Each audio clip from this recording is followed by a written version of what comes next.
Американскиот еквивалент на Hilux уште од својата прва генерација е развиван повеќе да биде возило за лична употреба отколку за работа. Продажбата континуирано расте и последните 5-6 години доста стабилно се движи околу 250.000 примероци, што е скоро тројно повеќе од најблискиот конкурент. Идната четврта генерација, поставена на нова шасија заедничка со Тундра, ке се нуди со 2 кабини, 3 мотори, 8 пакети опрема, погон само на задните или сите 4 тркала и уште многу други опции. Пократката кабина е наменета за оние на кои Такома ке им служи за работа.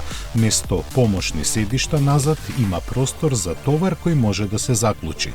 Во комбинација со двојната кабина со 4 седишта ке може да се добие со товарен сандак со 2 должини. За задвижување ке се користи нов 2,4 литерски турбобензинец.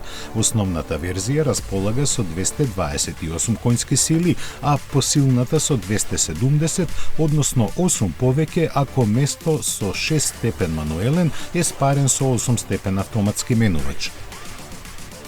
Најмокната верзија пак, хибридизирана со електромотор сместен меѓу агрегатот и трансмисијата, добива уште 48 коњи и ги има вкупно 326.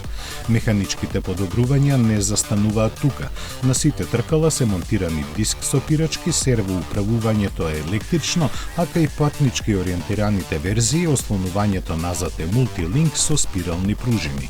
Кога сето ова ќе се спакува во атрактивен дизајн и со богато опремен интериер и тоа по цена која се движи околу $30.000, јасно е зошто Toyota Tacoma 2 децении е неспорен шампион во продажбата во својата класа.